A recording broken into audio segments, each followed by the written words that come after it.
శ్రీమాత్రే నమః. ఈరోజే మాఘ పౌర్ణమి. ఇది సామాన్యమైనది కాదు. మీ ఇంటి గుమ్మానికి ఈ పువ్వులు కట్టండి. మీకు ఇంకా డబ్బే డబ్బు. మీరు ధనవంతులు అవుతారు. 2025వ సంవత్సరంలో ఫిబ్రవరి 12 మాఘ పౌర్ణమి వచ్చింది. ఈ పౌర్ణమికి చాలా శక్తి ఉంది. అలాగే చాలా పవిత్రమైనది కూడా అని మనం చెప్పుకోవచ్చు. మాఘ పౌర్ణమిలో స్నానానికి కూడా ఎంతో ప్రాముఖ్యత ఉంటుంది. భక్తితో స్నానాలు చేస్తే మీరు తెలిసి తెలియక చేసిన పొరపాట్లు అలాగే పాపాలు తొలగిపోతాయని పురాణాలు చెబుతున్నాయి.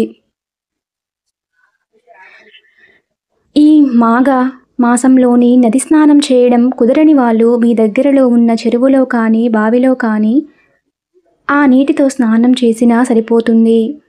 మీరు ఈ మాఘమాసం అంతా కూడా స్నానం చేసిన ఫలితం అయితే వస్తుంది. ఇంకా కుదిరితే సముద్రపు స్నానం చేస్తే 1000 రెట్లు పుణ్యఫలం వస్తుంది. అంత శక్తి ఈ మాఘ పౌర్ణమికి ఉంది. దీనిని మహామాఘి అని కూడా అంటారు. కాబట్టి ఈరోజు వీలు కుదిరితే సముద్రపు స్నానం చేయండి. లేదంటే మీ దగ్గరలో ఉన్న బావి నీటి స్నానమైనా చేయండి. తద్వారా మీకున్న సకల దరిద్రాలన్నీ పోతాయి. ఇంకా ఈ మాఘ పౌర్ణమి కుంభమేళ సమయంలో వచ్చింది కాబట్టి కుదిరిన వారు కుంభమేళ వెళ్ళి స్నానం చేయండి. ఖచ్చితంగా వెళ్ళాలి అని ఏమీ లేదు. మీ దగ్గర ఉన్న నదుల్లో బావి నీటి స్నానం చేయండి, సరిపోతుంది. చాలా శక్తివంతమైన ఈ మాఘ పౌర్ణమి రోజున మీరు మర్చిపోకుండా గుమ్మానికి పూలు కడితే మీకు ఇంకా డబ్బే డబ్బు, ధనవర్షం కురుస్తుంది. అలాగే మీకు ఉన్న కష్టాలు సమస్యలు తీరిపోతాయి. ధన మార్గం తెరుచుకుంటుంది. మీకు సంపాదన వస్తుంది. ఈ మాఘ పౌర్ణమి రోజున ఈ పూలు గుమ్మానికి కట్టడం వలన చాలా అద్భుతమైన ఫలితాలు వస్తాయి. ఆ ఫలితాలను చూసి మీరే ఆశ్చర్యపోతారు. మరి ఏమిటి అనేది ఇప్పుడు తెలుసుకుందాం. మాఘ పౌర్ణమి అనేది చాలా పవిత్రమైనది. లక్ష్మీదేవికి చాలా ఇష్టమైన రోజు. ఈరోజు బియ్యాన్ని దానం చేస్తే మీకున్న సమస్యలు తొలగిపోతాయి. కనుక ఈ పౌర్ణమి రోజున బియ్యం దానం చేయండి. మీకు డబ్బుకు, బట్టకు ఎలాంటి లోటు ఉండదు.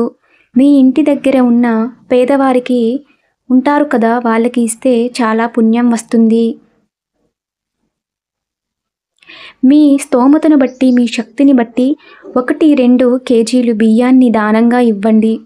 తుప్పు పట్టిన బియ్యం, పనికిరాని బియ్యం కాకుండా మంచిగా వండుకొని తినే బియ్యాన్ని దానంగా ఇవ్వండి.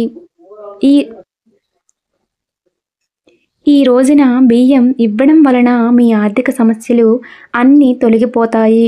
మాఘ పౌర్ణమి రోజున ఎవరికీ కూడా ఎండుమిర్చి అలాగే చింతపండును ఫ్రీగా ఇవ్వకండి. ఒకవేళ అడిగినా చేతి బదులుగా అడిగిన ఎండుమిర్చిని అస్సలు ఇవ్వకండి. అలా చేస్తే లక్ష్మీదేవి ఇంట్లో నుంచి వెళ్ళిపోతుంది. ఐశ్వర్యం హరించుకుపోతుంది. లేనిపోని సమస్యలు వస్తాయి. కాబట్టి ఈ మాఘ పౌర్ణమి రోజున చింతపండు, ఎండుమిరపకాయలను చేతితో ఎవరికీ కూడా ఇవ్వకండి. కాబట్టి కోరి కష్టాలు కొని తెచ్చుకోకండి. ఈ మాఘ పౌర్ణమి రోజున ఈ పూలు గుమ్మానికి కడితే మీకు మంచి ఫలితాలు వస్తాయి. మీకు ఉన్న కష్టాలు అన్నీ పోయి మీకు డబ్బు బాగా వస్తుంది. అంతేకాదు ఈ పువ్వులను గుమ్మాలకి కడితే చెడు కూడా పోతుంది, మంచి అనేది వస్తుంది. నెగిటివ్ ఎనర్జీ పోయి పాజిటివ్ ఎనర్జీ వస్తుంది. సకల ఐశ్వర్యాలు కలుగుతాయి. దైవానుగ్రహం ఉంటుంది. మరి ఈరోజు గుమ్మానికి ఏ పువ్వులు కట్టాలి అంటే బంతి పూలను కట్టుకోవాలి. బంతి పూలు అంటే లక్ష్మీదేవికి చాలా ఇష్టం. బంతి పూలకు మనకు ఉన్న కష్టాలను, బాధలను తొలగించే శక్తి ఉంటుంది. కాబట్టి ఈ పౌర్ణమి రోజు ఉదయం 6 గంటల నుంచి సాయంత్రం 6 గంటలలోపు 3 బంతి పువ్వులను ఒక ఎర్రటి వస్త్రంలో వెయ్యండి. 3 పసుపు రంగులో ఉన్న బంతి పువ్వులని తీసుకోండి. ఎర్రగా ఉండే బంతి పువ్వులను తీసుకోవద్దు. వాటిని ఒక ఎర్రటి క్లాత్‌లో వెయ్యండి.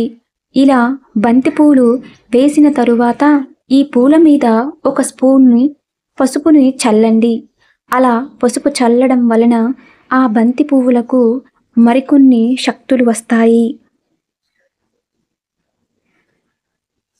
అలాగే ఒక అర స్పూన్ ధనియాలు కూడా వెయ్యండి.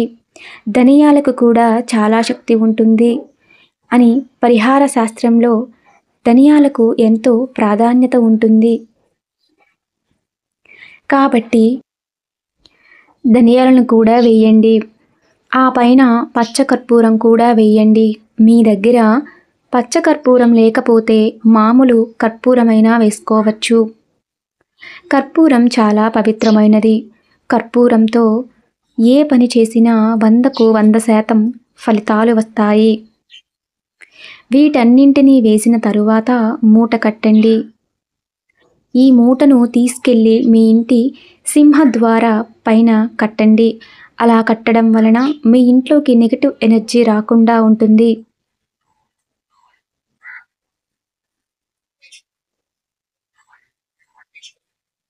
మీ ఇంట్లో ఉన్న చెడు అంతా బయటికి వెళ్ళిపోతుంది. మీ సమస్యలన్నీ తీరిపోతాయి. మీకు డబ్బు బాగా వస్తుంది. మీరు అనుకున్న పనులు అన్నీ పూర్తి అవుతాయి. ఇంట్లో నరదిష్టి తొలగిపోతుంది.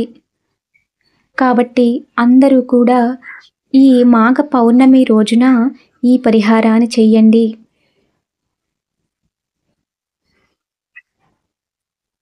తప్పకుండా మీ ఇంట్లో ఉన్న నెగెటివ్ ఎనర్జీ అంతా తొలగిపోయి పాజిటివ్ ఎనర్జీ మీ ఇంట్లోకి ప్రవేశిస్తుంది. మంచి ప్రశాంతమైన వాతావరణం కనిపిస్తుంది. కాబట్టి అందరూ ఈ విధంగా అయితే పాటించండి. అద్భుతమైన ఫలితాలను పొందండి.